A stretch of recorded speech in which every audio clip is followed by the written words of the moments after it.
देखिए, हमास से जंग पर इजराइल की तरफ से एक बड़ा दावा किया जा रहा है। वो दावा क्या है, जरा आप ये जान लीजिए। आप इजरायली एयरफोर्स की तरफ से कहा गया है गाजा के नागरिकों को ढाल हमास बना रहा है। ये इजराइल कह रहा है हमलों के लिए रिहायशी इलाकों का इस्तेमाल हमास कर रहा है। रिहायशी इलाकों से रॉकेट हमास दाग रहा है इजराइल पर। यह दावा इजराइल की तरफ से किया जा रहा है। एक बार फिर से आपको सीधे युद्ध भूमि ग्राउंड जीरो पर लेकर चलेंगे। जगविंदर पटेल हमारे साथ मौजूद हैं।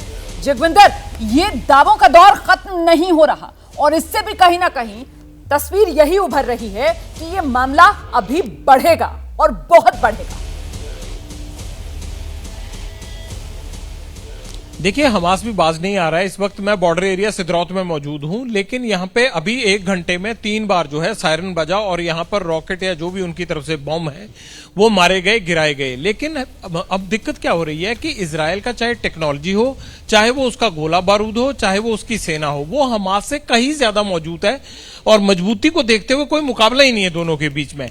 यही वजह है कि हमास जितना भी करता है, एक बार अटैक तो उसने कर दिया, लोगों को बॉर्डर एरिया में घुस के मार दिया, लेकिन उसके बाद एक टेररिस्ट ऑर्गेनाइजेशन में और एक सुलझे हुए लड़ाई लड़ने वाले, इतने सालों से लड़ने वाले देश के जितना इक्विपमेंट होता है उसमें बहुत फर्क है। तो मुझे ये लगता है कि हमास की कोशिश तो जारी है, अब भी वो भी रह कर रहे हैं, लेकिन बावजूद उसके इजरायली सेना उन पर बहुत भारी पड़ रही है। क्योंकि अगर एरिया देखें उनका छोटा सा है, ये इतना बड़ा देश है और टेक्नोलॉजी बहुत स्ट्रांग है। तो ये कहना ये नहीं होगा कि हमास बैठ गया है, डर गया है, हॉस्पिटल पे हमले के बाद दुबक गया, सुरंगों में चला गया ना। उनकी तरफ से भी गाहे बगाए घंटे 2 घंटे में सायरन बज के अटैक कर दिया जाता है। तो ये तस्वीर यहां पर उभर रही है। मैं आपके पास आ रही हूं सर। जी जल्दी से। हाँ। मैं जो उस टाइम पे कह रहा था कि मैंने बताया था कि सिचुएशन काफ़ी ख़राब है और आगे खराब चलेगी, अभी काफ़ी और भी ख़राब होगी। लेकिन मैं किसी भी हालत में ये नहीं समझता हूँ कि महायुद्ध होगा या विश्व युद्ध होगा, क्योंकि इस समय इकोनॉमिक सिचुएशन जो है ऐसी है संसारिक में कि ज़्यादातर ऑयल जो आता है बाजार में वो या तो आता है मिडिल ईस्ट से या रशिया से आता है। डेवलपमेंट में चाइना है, वहाँ पर ज़्यादातर ऑयल चाइना लेता है। अगर इस तरह की वॉर हुई तो चाइना का डेवलपमेंट खत्म होगा, ऑयल की परचेज का खत्म होगी, एक तरह से दुनिया की पूरी इकोनॉमी स्टैगफ्लेशन में चली जाएगी।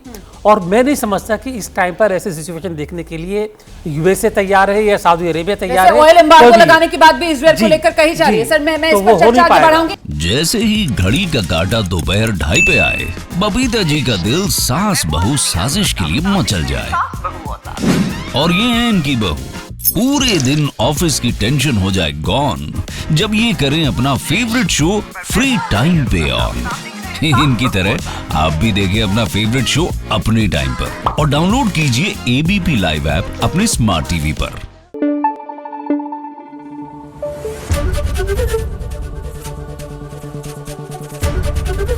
एबीपी न्यूज आपको रखे आगे।